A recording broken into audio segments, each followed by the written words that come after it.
Doctor APJ Abdul Kalam एक प्रख्यात भारतीय वैज्ञानिक और भारत के 11वें राष्ट्रपति थे। उन्होंने देश के कुछ सबसे महत्वपूर्ण संगठनों डीआरडीओ और इसरो में कार्य किया, जिन्होंने वर्ष 1998 के पोखरण द्वितीय परमाणु परीक्षण में भी महत्वपूर्ण भूमिका निभाई। डॉक्टर कलाम भारत के अंतरिक्ष कार्यक्रम और मिसाइल विकास कार्यक्रम के साथ भी जुड़े थे। इसी कारण उन्हें मिसाइल मैन भी कहा जाता है। वर्ष 2002 में कलाम भारत के राष्ट्रपति चुने गए और 5 वर्ष की अवधि की सेवा के बाद वो शिक्षण, लेखन और सार्वजनिक सेवा में लौट गए। उन्हें भारत के सर्वोच्च नागरिक सम्मान भारत रत्न सहित कई प्रतिष्ठित पुरस्कारों से सम्मानित किया गया। प्रारंभिक जीवन। अबुल पाकिर जैनुल आबिदीन अब्दुल कलाम का जन्म 15 अक्टूबर 1931 को तमिलनाडु के रामेश्वरम में एक मुसलमान परिवार में हुआ।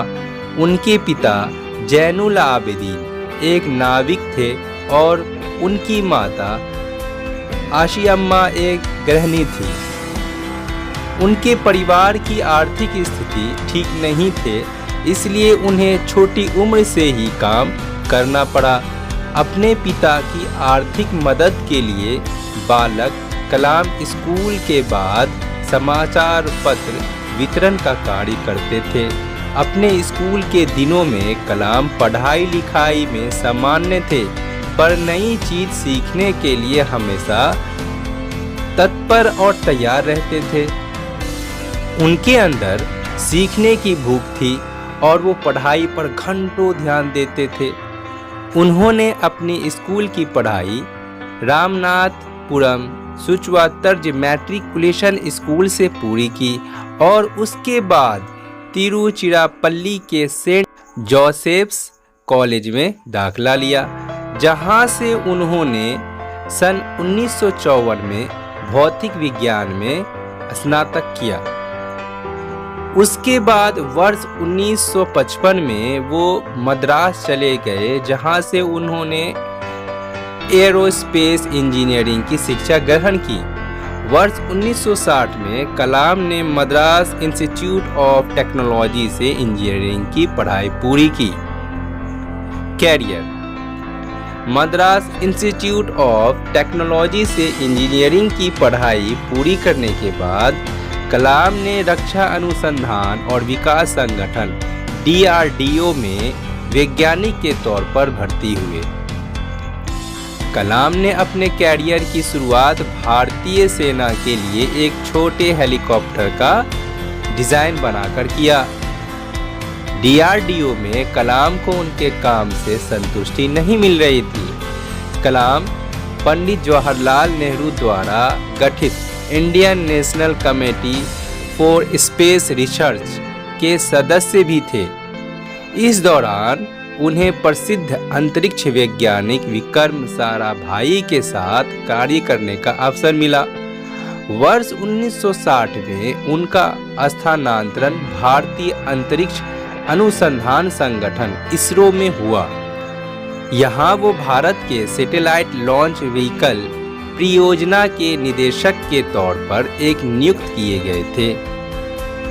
इसी परियोजना की सफलता के परिणाम स्वरूप भारत का प्रथम उपग्रह रोहिणी पृथ्वी की कक्षा में वर्ष 1980 में स्थापित किया गया। इसरो में शामिल होना कलाम के कैरियर का सबसे अहम मोड़ था और जब उन्होंने सैटेलाइट लॉन्च व्हीकल परियोजना पर कार्य आरंभ किया, तब उन्हें लगा जैसे वो वहीं कार्य कर रहे हैं जिसमें उनका मन लगता है। 1963 से लेकर 64 के दौरान उन्होंने अमेरिका के अंतरिक्ष संगठन नासा की भी यात्रा की। परमाणु वैज्ञानिक राजा रमन्ना, जिसके देखरेख में भारत के पहला परमाणु परीक्षण किया, ने कलाम को वर्ष 1974 में पोखरण में परमाणु परीक्षण देखने के लिए भी बुलाया था। 70 और 80 के दशक में अपने कार्यों और सफलताओं से डॉक्टर कलाम भारत में बहुत प्रसिद्ध हो गए और देश के सबसे बड़े वैज्ञानिकों में उनका नाम गिना जाने लगा। उनकी ख्याति इतनी बढ़ गई थी कि तत्कालीन प्रधानमंत्री इंदिरा गांधी ने अपने कैबिनेट में मंजूरी के बिना ही उन्हें कुछ गुप्त परियोजनाओं पर कार्य करने की अनुमति दी थी। भारत सरकार ने महत्वाकांक्षी integrated guided missile development programme का प्रारंभ डॉक्टर कलाम के देखरेख में किया। वो इस परियोजना के मुख्य कार्यकारी थे। इस परियोजना ने देश को अग्नि और पृथ्वी जैसी मिसाइलें दी है। जुलाई 1992 से लेकर दिसंबर 1999 तक डॉक्टर कलाम प्रधानमंत्री के वैज्ञानिक सलाहकार और रक्षा अनुसंधान और विकास संगठन DRDO के सचिव थे। भारत ने अपना दूसरा परमाणु परीक्षण इसी दौरान किया था।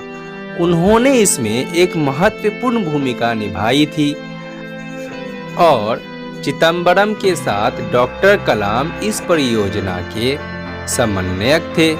इस दौरान मिले मीडिया कवरेज ने उन्हें देश का सबसे बड़ा परमाणु वैज्ञानिक बना दिया था। वर्ष 1998 में डॉक्टर कलाम ने हृदय चिकित्सक सोमा राजू के साथ मिलकर एक कम कीमत का कोरोनरी स्टेंट का विकास किया। इसे कलाम राजू स्टेंट का नाम दिया गया। भारत के राष्ट्रपति एक रक्षा वैज्ञानिक के तौर पर उनकी उपलब्धि और प्रसिद्धि के मद्देनजर NDA की गठबंधन सरकार ने उन्हें वर्ष 2002 में राष्ट्रपति पद का उम्मीदवार बनाया। उन्होंने अपनी प्रतिद्वंदी लक्ष्मी सहगल को भारी अंतर से पराजित किया और 25 जुलाई 2002 को भारत के 11वें राष्ट्रपति के रूप में शपथ लिया। डॉक्टर कलाम देश के ऐसे तीसरे राष्ट्रपति थे जिन्हें राष्ट्रपति बनने से पहले ही भारत रत्न ने नवाजा जा चुका था।